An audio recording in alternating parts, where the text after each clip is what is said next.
let's see, remember the thing I wrote on the board? This letter. Let's see if I have a better marker here. This letter Bith in Hebrew, it looks like a Chaldean Bith, by the way, similar. It has the same idea that, remember what I said? This is the first letter of the Bible. Bereshith starts with this letter. It's the letter B. It's the second letter. It's not the first. The rabbis sort of indicated, they interpreted this as, okay, God is telling us, even with the very shape of the letter, this is where our knowledge begins, because it's written from right to left.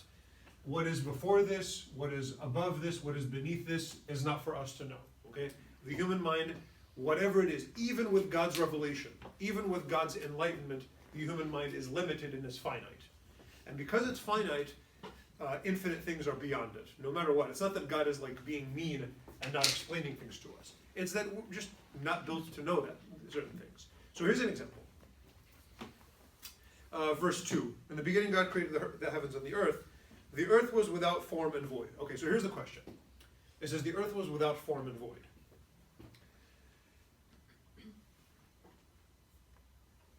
Did God make that earth out of nothing too? I mean, we know through it's Catholic teaching that God made everything. There isn't any material sort of that's there without God's creation. But let's just toy with that idea for a second. That was it always there? Or did God make it out of nothing? So those are the two possibilities, right? It's either independent of God or sort of, even in time, let's pretend we're talking about time here, that it was always there for all eternity, or God made it out of nothing. Both of those are actually completely inconceivable to our mind. We can't really imagine either one of those. There's a few things, like a few sort of mental dilemmas that the mind just kind of runs into a wall, and we just sort of realize, oh, I don't think my brain is built to understand this. There's another famous one that a philosopher brings up. I don't know if he invented it, but Immanuel Kant says there's a few things that are just sort of, we just kind of run into a wall and we don't know. Either way, it's really hard to accept. So for example, the universe. Is it infinitely big, or is it finite? I think Kant, rightly says both of those are impossible for us to understand. If it's infinitely big, we can't imagine something infinitely big. We just have no idea what that could look like. But if it's got an edge, that means at some point you're going to get to the wall and there's going to be like just the edge of the universe, and they're like, well, what's behind that? And like that's both of those are really impossible for us to really imagine. So here, the earth was without form and void. What does that mean? It either means that the earth was always around, which is impossible for us to think about, something always being around. That's why God is beyond our comprehension. Or God made it out of nothing, but for God to make out of nothing, we actually can't imagine that either. Maybe you've never thought about that, but try now. When we make something, everything that we make, even in our mind, but much less making something physical, there's a pre-existing material, right? We don't make out of nothing. Anyone even raise your hand if you've made something out of nothing? No, you haven't. Nobody's made anything out of nothing. That was a trick question. Alan, did you raise your hand? No. Or was that Johnny? That was Johnny Wishel, of course. Okay. No, it's Alan. Yeah. That's smart. Okay. So, all of our making, we don't have any experience of making except out of stuff that's already there. We know how to change the shape of things. We know how to sort of arrange things in a certain way. We can cut them apart and glue them together. But we can't make out of nothing. And in fact, it's not just that we can't because, if only I was a little stronger, I could create out of nothing. We don't even know what it means to create out of nothing. We don't even have a concept of that. So this is a way to express this idea that I introduced last week, that even when God is revealing himself, there's a limitation to what that knowledge contains. That there's a kind of fundamental kind of limit to how much we can understand, not because of how much God is revealing, but because of who we are as human beings. Okay, this is humbling. I think it's beautiful to think about this in a kind of human way, that like even my best is not even going to get close to God. I think it's cool to think about it that way. Okay, so let me, before I go to the next point, let me make a point about reading in general. How many of you guys know how to read? Raise your hand. That was another sarcastic question. I assume all of you know how to read. When I say do you know how to read, you think of it in the second grade sense of the word, right? I know how to look at words on a page or on my phone and make noise by looking at those shapes, right? That's what we usually mean by reading. And then I can not only make noise based on them, but I can also sort of understand the intent of the person that wrote them, at least on some degree. I can understand the words that they mean. That's not all reading is, though. And this is what I want to sort of say before I move to the next point. Reading also means interpreting. And maybe a lot of us are good at reading. I can read fast, you know. But interpreting is actually a sort of distinct skill. And that's one of the reasons why we do Bible study. I mean, I'm sure a lot of you guys are here because you wish to understand what's there in the scriptures, but just like really everybody else, it's a hard thing to read on your own. You know, is that why a lot of you are here? It is hard. I mean, it's not your fault that you can't just read it and know what it means. It's a hard book, and it's a hard book because not just because of the language reasons and the cultural reasons I was talking about last week. It's a hard book because it's a good book. It's a hard book because the author of Genesis, whoever it was, is smarter than you are. And that's something that I really want you to reflect on. Obviously, God is smarter than you are, as the fundamental author of the scripture. But even the human author, it's really important when you read any great book, you're not going to understand it at all if you think you're smarter than the author. Because if you're smarter than the author, he has nothing to tell you, and you have no reason to read it, which means you're not going to put any effort into it. So whenever even if you're reading Plato or Dostoevsky or like I don't know, even Tolstoy, even Graham Greene, even people that even Neil Gaiman, even people that are still writing today, the reason why you're reading these people is because you assume that they have something to teach you. So as we're reading Genesis, I want us to kind of break out of this really kind of ignorant mindset that just because we have cell phones, we're smarter than people that didn't have them before. We have a lot of technology today, which is awesome. I'm very happy that we have all of this, especially air conditioning. Okay? But just because I own this miracle device that can, allow me to do all kinds of dumb stuff, doesn't mean I'm smarter than somebody who lived thousands of years ago who could never have imagined this.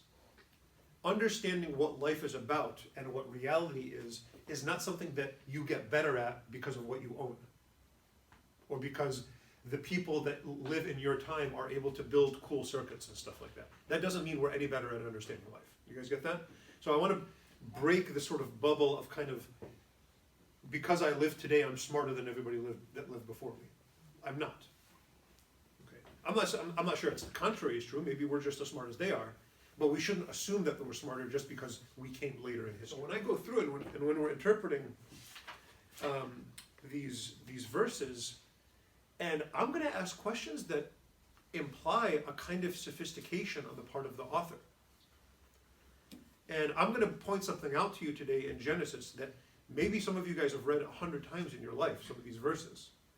And I'm going to point something out that probably nobody's noticed before in this room. Because somebody pointed out to me like 3 years ago, and I had been a priest already for 12 years, and I had a couple of graduate degrees doing stuff like this, and I'd never noticed it.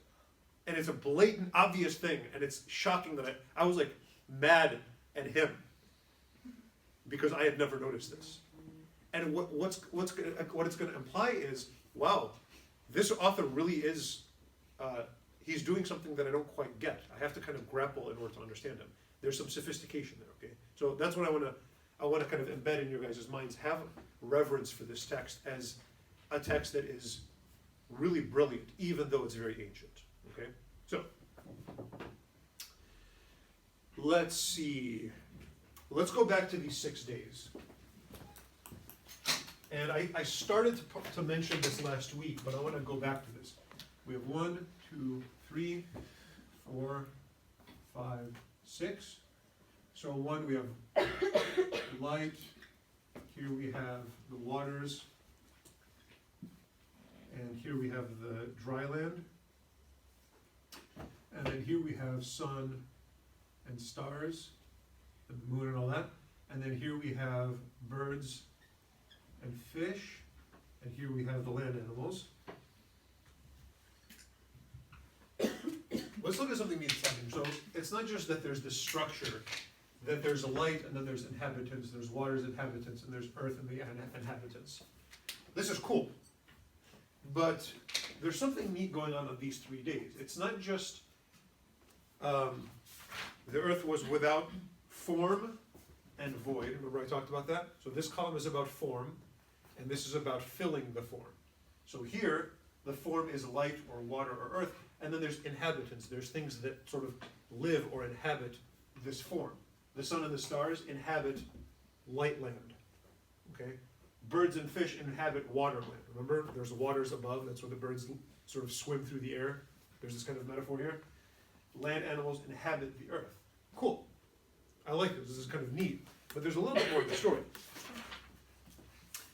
Look at verse 16, chapter 1, verse 16. If you have your Bible with you or on your phone. And it says, God made the two great lights, the greater light to rule the day and the lesser light to rule the night. He made the stars also.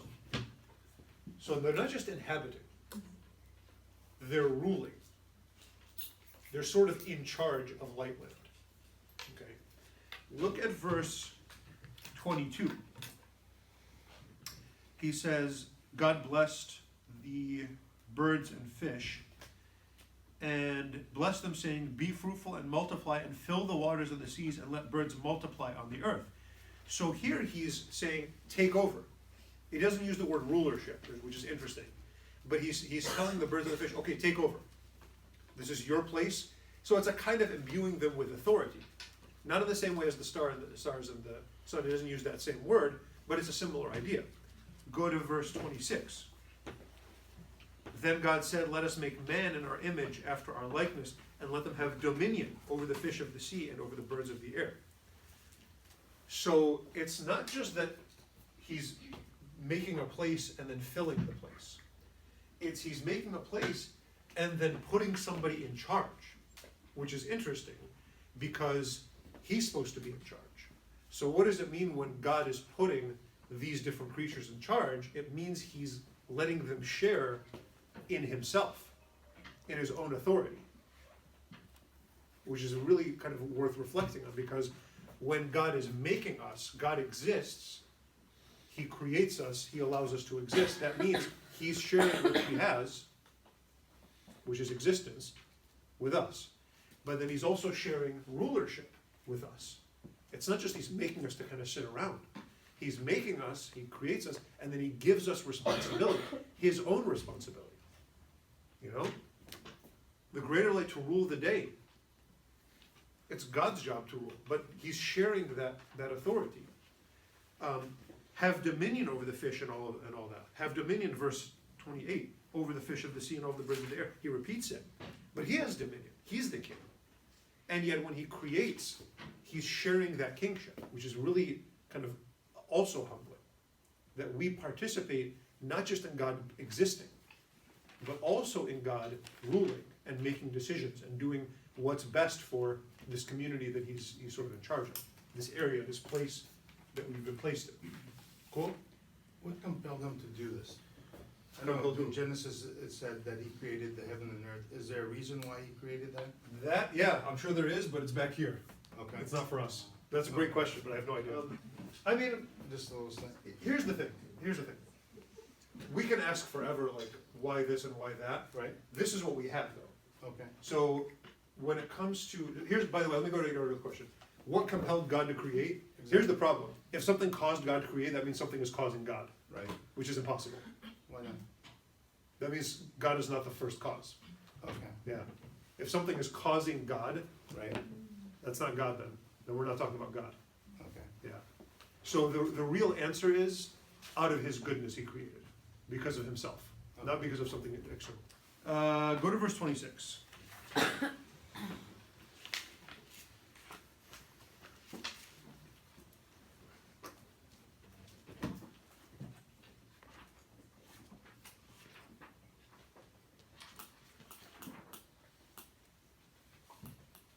Then God said, let us make man in our image after our likeness. Okay, let's just kind of reflect on that for a second. What does it mean for something to be an image? The word here is actually statue. It's carved, it's a carved thing. Okay, the root is to chip or to kind of cut something away.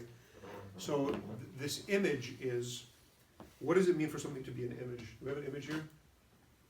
I guess we have this crucifix, yeah. Or imagine anything. I don't want to use this as my example, but like imagine you have a, okay, well, let's we saw it was covered with tattoos, I could use one of his.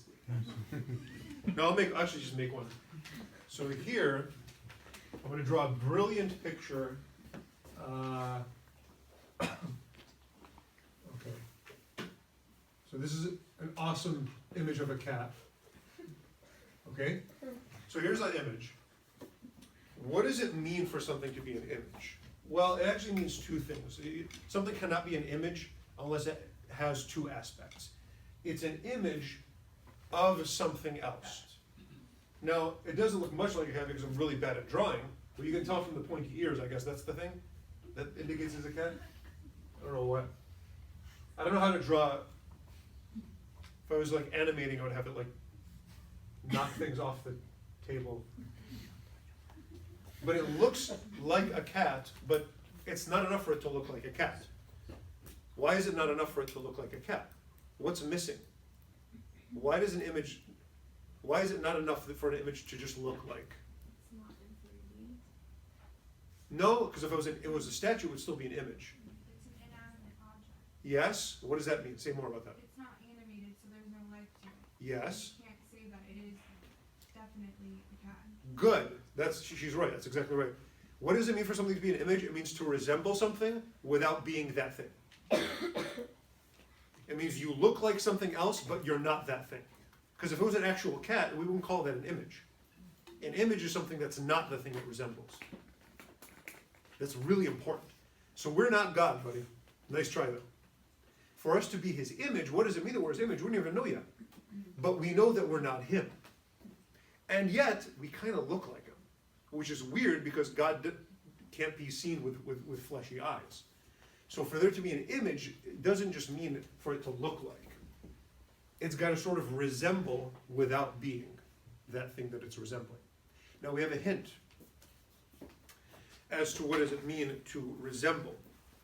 In a special way, in a way that's sort of beyond all these other cultures.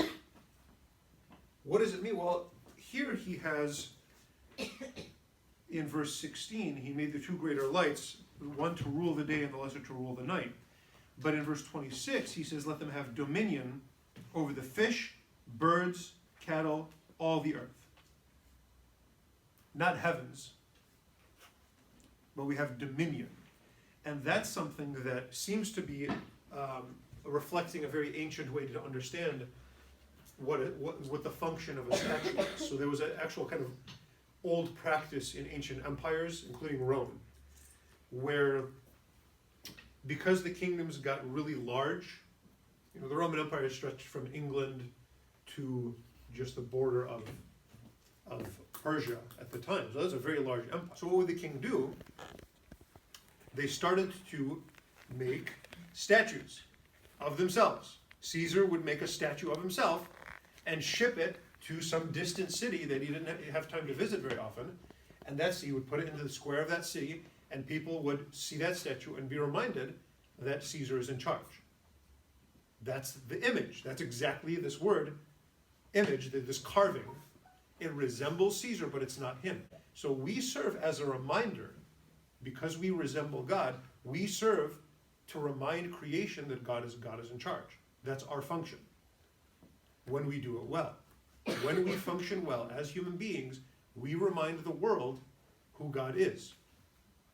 Though we are not God. You guys see that? There's this very interesting kind of multifaceted aspect to being an image. Cool? Okay, let's see here.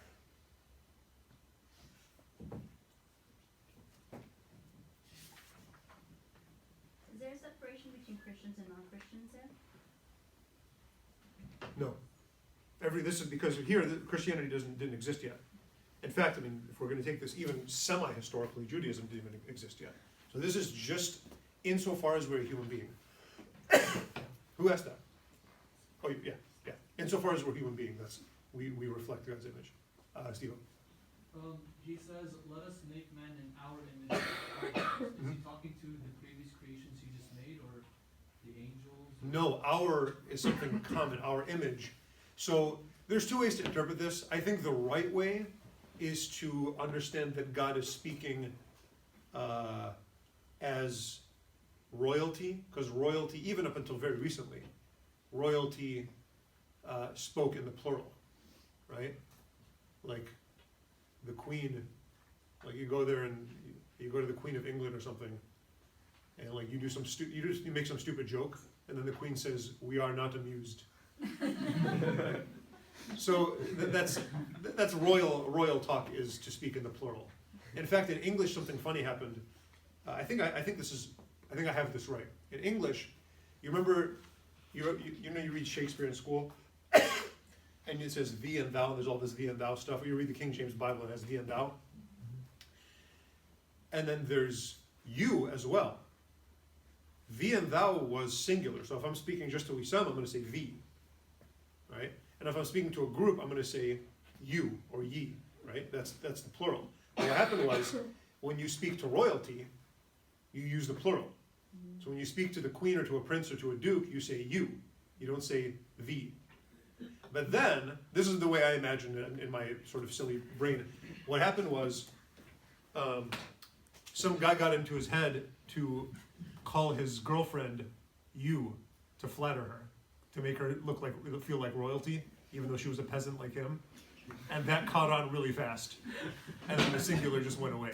That's my guess. That's my guess of what happened. We know that singular just kind of went away. My guess is it went away because guys were trying to be romantic. That's plausible, right? Okay, whatever. I've been wrong before. Okay, so that's the we. Let us make man in our image. The other interpretation of that, which some of the fathers do, I think it's a little bit, I kind of shrug my shoulders and like, all right, I guess that's fine, is this is the Trinity speaking to each other. But like, the human author for sure had no idea there was a Trinity. Does God, obviously God knows he's Trinity, so could God be speaking through the human author? Sure, I'm not going to say that's impossible, but certainly from the point of view of the human author, it doesn't really work. Yeah. Okay. Purple shoes, huh? I gotta call you out, man. Royalty. Royalty. Purple is a royal color. You have purple shoes. Okay, let's look at something weird now. Let's go back to day 2. This is the thing that annoyed me. Verse 6. And God said, let there be a firmament in the midst of the waters, and let it separate the waters from the waters. And God made the firmament and separated the waters which were under the firmament from the waters which were above the firmament. Okay, so far so good. We've read this before. And it was so. And God called the firmament heaven, and there was evening and there was morning, a second day. God called the firmament heaven. He creates heaven. What's weird about the second day? Anything a little bit unusual about the second day in comparison to the other days? Maybe you guys did notice. Maybe I'm not giving you enough credit. I never noticed something about this until a couple years ago. You're so embarrassed. I feel sad for you. Okay. What is weird about the second day? What's different about the second day compared to the other days? Look carefully. Look for what's not there. That's your hint. Yeah. He's not creating anything? No, he's creating. I mean, he's doing the same kind of stuff. That's not the thing that's unique, because he separates on the third day too. Is it because he's not confirming it was good? Yeah. Isn't that weird? You guys, who's noticed that before? Who's noticed the second day, God doesn't call anything good. Only the second day. Who noticed that? Who's noticed that before? Whatever, Alan. That's because Harmon pointed it out to you. You whatever. I don't believe you. Okay. The second, isn't that weird? All the other days, look at verse 4. And God saw the light was good. Look at verse 12. And God saw that it was good. Verse 18. And God saw that it was good. Verse 25. And God saw that it was good. What about the other one? 31. And behold, it was very good. And this poor second day. What's going on? Isn't that weird? You would think that every single day, like, does that mean, what's created on the second day? Heaven. Heaven is not good? What the hell's going on? Or is it more that the separation between the earth and heaven is not good? Okay, these are some good interpretations already. So the separation between earth, so God separating, that's not good. Interesting, okay. But then why did he do it? That's weird, if it's not good. But that's an interesting interpretation, yeah. Maybe it's because it's complete, like something good is constantly being attention or worked on, but if something is complete, it's... No, actually it's the opposite. Good really just means complete. There's something interesting, yeah, it's not that. So far, 2 wrong answers. What else Could you it got? be that there's a gate and you have to follow a set of rules to be able to cross the gates? Doesn't say anything about that in the text. Well, but you're saying that, why is heaven not good? Because there are a set of rules that we have to follow to be able to. Why is that not good? A set of rules? Yeah, rules are fine. People don't like to follow rules. That doesn't mean they're not good, So, right? based I on- don't like salad. It doesn't mean salad's not good. Biblical rules, not just. Yeah, even the biblical rules are even better, whether I like them or not. Yeah, Steve. Could it be that the earth and heaven is not complete until, like, I guess all the souls that are there? Okay, that's interesting. So heaven. So he paid attention when I said good implies a kind of completion, that there's something whole there. Maybe. Yeah, maybe there's something like that. So heaven's sort of not complete until humanity makes it there. Maybe. Yeah. Is there an answer? I think I don't know. I have a couple of answers that I think might be plausible. By the way, we have to pay attention to something else, though. I also have another card up my sleeve. There's something else that's also not called good. There's something else that's also not good. Darkness? Hmm? Darkness? No, later. It comes later. Go to, as an example, look at verse 25. God made the beasts of the earth according to their kinds, and the cattle according to their kinds, and everything that creeps upon the ground according to its kind, and God saw that it was good. Okay, that's an example. Now, look at the rest of the chapter. Let's make man in our image, rule over the, God created man in his image, male and female he created them, bless them. God said, be fruitful and multiply, have dominion. He said, I've given you every plant, to every beast, I've given every, and it was so. And then God saw everything he'd made, and behold, it was very good. But what did he not name as good? People? People.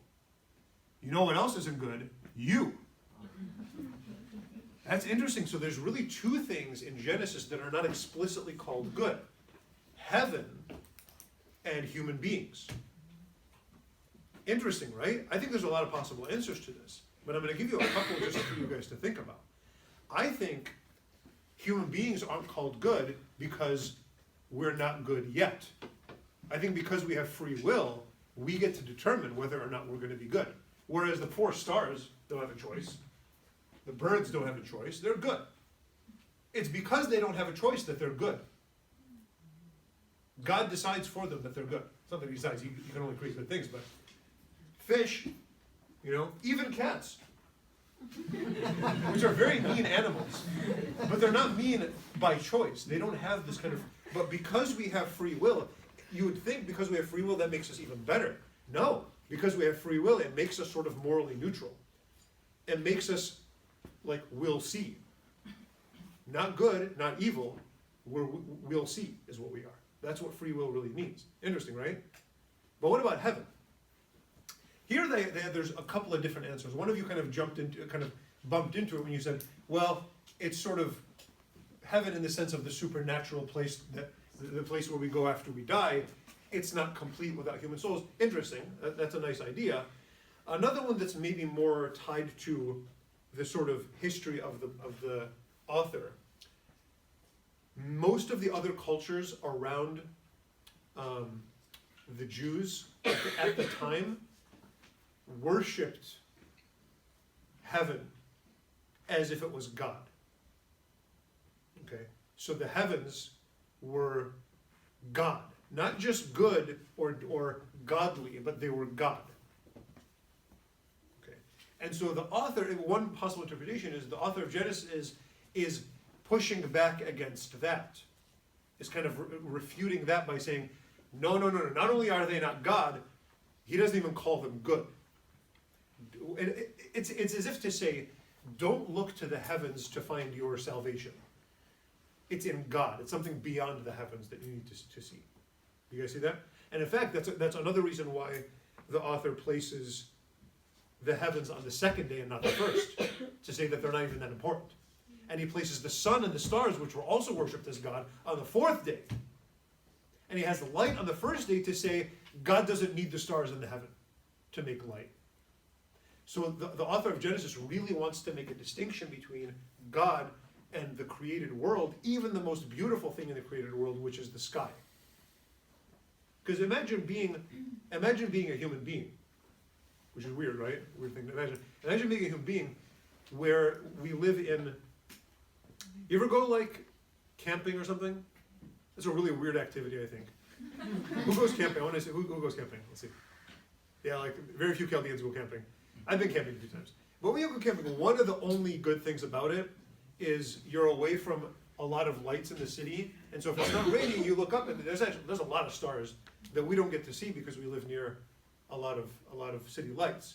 So imagine living, and the stars are pretty awesome. I mean, it's pretty cool to like look at them and pay attention to them, and you even sort of measure them and look in the directions they go in. And you can sort of see the temptation as a very ancient person to say, like, okay, that's the cool stuff up there. And to like sort of even be tempted to worship what's going on up there. Even during the day, I mean, it's very beautiful. Like, so the sky is a pretty awesome, kind of awe-inspiring thing. So the author of Genesis is saying, fine, all this stuff is great and beautiful, but it's not God. And it's very important for you to understand that it's not God. Okay? And it's not even good in the sense that it's not going to teach you what's good. It's not going to save you. It's not going to make you good. Only God is going to do that. Nature can't do that by itself. Yeah? So when you're talking about the heavens, are you talking about the physical, like the skies, or heaven as in like being in union with God? In this sort of... No, I think it means the sky. Heaven here just literally means the physical sky. Okay. Yeah.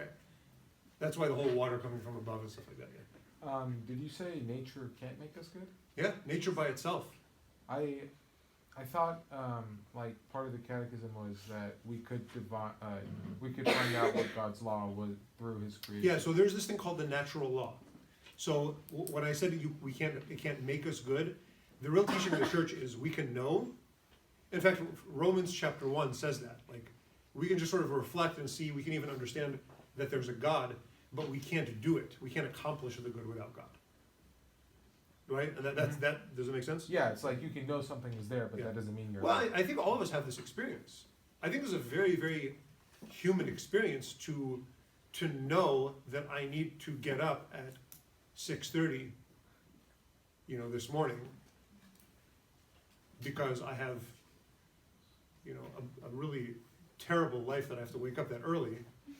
And I know I need to get up, and then my alarm rings, and I know that it is 6:30, and I know that you need to get out of bed, and yet I don't want to. Right? Everyone has that experience? Maybe it's not about getting up early, maybe it's other temptations. And so this is a way to say we can have a kind of natural knowledge based on knowing human nature, for example, that human beings should care about each other, we shouldn't hurt each other, we shouldn't steal, we shouldn't do. I can know this, but it actually, when it comes down to really, really doing everything, especially in a way that's good in the sense of complete, we don't have the strength to do that. This is where we need God to give us the strength, which we call grace, to actually live in the way that we know we're supposed to live. Does that make sense? Mhm. That's a good question. Yeah. Okay, good. Good. Weird though, right? Go home and tell your parents the second day God doesn't say it's good. And then they'll yell at you. Like, yes, it does. And then they'll pull out the Bible, because that's what I did. Like, stop, that's not true. And I looked it up, and then I got mad. I get mad a lot. So, legitimate question about priesthood. Yeah. Can you do confession to yourself? No, I can't do it. Everyone's got to go to another priest. Even the Pope has to confess to another priest. Yeah. That's a good question. Is this funny? You see why it's a bad idea to allow that, right?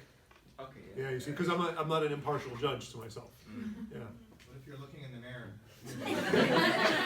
Like the grace bounces off the mirror. Or you do a recording. Or do a recording? No. Nope, none of that works. Sorry, guys.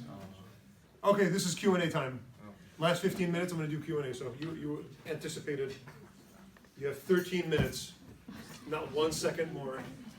Can you talk about the light being in regards to like the angels?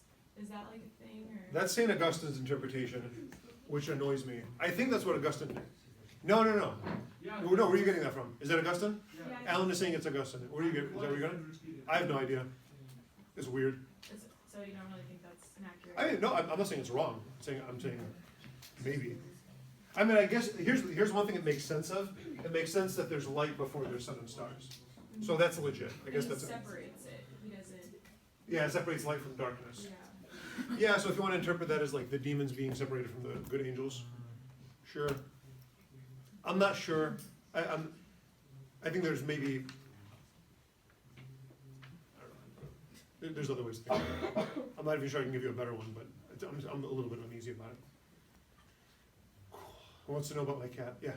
So I just started reading your book, and one of the things that Which you one? mentioned, Oh, thoughtful theism? Yeah. Okay. and you mentioned that blind faith is wrong. So my question is, Yeah. to what extent is a blind faith? Because I think the majority of people just go to church and then maybe Yeah. change. So the way that I would say, I think a good way to a kind of shortcut to understand this is, if blind faith is the right way to live, blind faith in what? In which religion? And you can't really answer that by saying, well, mine, because everyone's going to say that. So you're going to have to decide which religion is the one that you're going to put your faith in, which means you have to think about it and figure it out, which means it's no longer blind. Do you see how it's kind of self-defeating? Because a Zoroastrian or a Scientologist could say, oh, if blind faith is good, well, I got one of those. Why don't you join my church then, if it's blind faith? And the only way to distinguish them is through the light of reason. Not this light, but the light of reason, which means that's really the opposite of darkness and the opposite of blind faith. Does that make sense? So what I'm challenging you guys to do is figure it out and think for yourselves and really understand in a deep way why you believe what you believe. Now, it's still faith though, which means I can't prove everything to you. You know, I can't prove that, you know, the text of Genesis is divinely inspired in the same way that I can prove that the angles of a triangle add up to 180 degrees. You can prove that. But I can give evidence, I can give you reasons why this is a more plausible explanation than another one is. And that's how reasoning has to kind of operate. Does that make sense? Yeah, I think, to be more specific, is it not enough to just go to church every Sunday and then maybe? So the book that you're reading is addressed to people that are on the journey of kind of like discovering and thinking and figuring things out. So it's not, when I say that blind faith is not sort of intellectually sort of, you know, all things being equal, it's not the best thing. I don't mean that everybody has to. Like, you know, I think about my grandma or my great-great-grandma. They had very simple faith in God, but I think that in their own way, it wasn't like opposed to reasoning. It wasn't just because I believe, just because I believe. So it's not about enough. I don't, in the book is not about salvation. The book is just about thought processes. You know, that's why it's a philosophy book more than it's a religion book. Yeah. Yeah. So yeah, it's not about like God is not going to accept you if you don't understand some abstract proof or something like that. Yeah. Thank you for clarifying that. Yeah. The Word of God is God. That's what you were getting at before. Okay, that makes sense what you're asking about. Now Genesis has nothing about that. This is Christ reveals the Trinity when he's baptized. When the Father speaks, you hear his voice, and he says, "This is my beloved Son." The Holy Spirit comes down as a dove. That's the first time the Trinity is really ever revealed, is at the baptism. Which is why, in our church, the baptism actually has an entire season. The season of Epiphany, or Dinha, is all about the baptism. It's a big deal to us, which is, it seems like kind of just this weird thing that just kind of happens, like, okay, Jesus is baptized, that's weird, and then you kind of move on. No, it's actually a really big deal, because the Trinity is revealed there, among all kinds of other things. I have a lot to say about the baptism, but I don't know if we have time. Steve? So did God create the angels and then gave them the choice, and they rebelled, and then they got sent to hell, all before he created light? There's dispute on that, and the reason there's dispute is because it doesn't actually mention anything about it in the Bible. The whole idea of the rebellion of the angels and all of that is just sort of later development and tradition and theology that people sort of thought about it, and okay, this is a plausible account. So there's nothing really about that in the scriptures in any explicit way. But the question, the precise question you asked was, did all of that happen before this? Some people say yes, some people say no, maybe not. Like Augustine saying that this is the creation of the angels implies that it happened during the time of the physical creation. So, I don't know. I'm glad there's angels, and I like, guardian angel and all that, and pray to Saint Michael the Archangel, but I don't know anything about them. I can speculate a little bit. I think we speculate a lot about them, but I'm not sure I can tell. I know they're non-bodily. That's about all I know about them. So the Bible doesn't really specify how Lucifer. Okay. Nothing like that. No. Nope. Nowhere in the Bible? It's all extra biblical tradition. Yeah. Well, which I like. I kind of like that idea because it means we don't need to know about this stuff for our salvation. It's cool. It's cool to think about, but kind of like your question, like it's not this thing that I need for God to love me yet. It's not this thing I need to believe in, and as this sort of kind of explicit and kind of intellectual way that's directly linked to my salvation. No, it's cool. But and I like the idea that there's stuff that's just kind of cool to think about, that it's not life or death to know about. Yeah. If we are neutral, like neither good or bad, Yeah. yet we're sinners, and when God mentions that nothing good when he created heaven, is that one of the reasons why sometimes we as humans continue living in like sin because we don't perfect ourselves to get to heaven? Well, yeah. That's one of many reasons, yeah. There's all kinds of reasons we sin. All kinds of reasons. I don't even want to name them because I don't want to give you anybody ideas. You know what I mean? Well, yeah, sure. Totally. When he created animals, were they talking? For example, the reason No. I asked is when he created the snake and she spoke to Eve to eat the apple. Yeah, the serpent, I don't think there's any way to make sense of that except to introduce the notion of the devil. Okay. So I don't think it was the serpent just as a regular animal. So you're saying that he can possess the animal and then make the animal. It looks like that's what happened, yeah. Okay. Yeah. Because otherwise, you're asking a funny, it's an interesting question because like, otherwise like, yeah, could all animals talk? Yeah. It was like Dr. Doolittle or like Mr. Ed, anybody remember that show? You guys are way too young, you remember it? Yeah. Mr. Ed. Well, they created a new movie now. It's actually gonna be out in a couple. There's a Mr. Ed movie coming out? Yeah, another. I'll see that that. can talk to animals. Did Oh, you- Dr. Doolittle, yeah. Did your cat talk? My cat, no, I talk to her a lot, but she doesn't respond. Nice. She's rebellious, huh? She's just holding out, she's playing hard to get. So, a lot of people smoke marijuana, and I don't, I'm just saying. I have questions about that. Okay. Okay, what about it? Can't buy anything from me. Anyway, so I try to talk to people because they think that it's not a sin. So Okay, let's I talk about have that. some thoughts on it. Yeah. I just wanted to hear your thoughts. Yeah, I have an easy answer actually for that. Okay. The easy answer is this. It is the teaching of the church, and I think it's clearly stated in the Bible in St. Paul, that drunkenness is a sin, right? Drunkenness, and in fact, if you are aware that it's a sin, which you now are, and you walk into it with the intention to get drunk, it's a mortal sin. So now I just ruined all of your social lives by saying that. So if drunkenness with the intention of getting drunk is a sin, It doesn't matter that God made plants and it's natural. If it's the equivalent of drunk, it's exactly the same sin. Forget about the fact whether it's legal or not, natural or not, all of these things. What is the effect? The effect and the intention is something equivalent to drunk. If that's the intention, then it's a sin, the same way that being drunk is a sin. If there are certain things that we are supposed to believe, we kind of have a hard time like fully believing them, I guess. Yeah. Is that instantly considered a sin? No, not at all. Okay. On the contrary, that's just a question. So just ask the questions. Try to find understanding in a deeper way. Yeah. And even that, by the way, painkillers, it's a different story. If you're doing some procedure and they give you morphine and you get the equivalent of Not drunk, piggybacking off that, if- I'm just saying. no, but you're asking a legitimate question. If you get the equivalent of drunk, not by intention, but as a kind of accidental sort of extension of something else that you're doing, that's not your fault, that's not a sin there. You know what I mean? So if they were to extract something and make a painkiller out of it that's used medically, it's a different story. I'm not talking about medical, I'm talking about recreational stuff, you know? So the whole medical use is a whole different moral issue. There, a lot more things are, because a Vicodin pill is probably a lot more, not just harmful, but it gets you the equivalent of drunk in a totally different way, maybe more efficient. So maybe the strains that would be used for painkilling, I don't know. That's where it becomes much more complicated and it's a different story. Okay, I'm done. Let's say a Hail Mary and get out of here.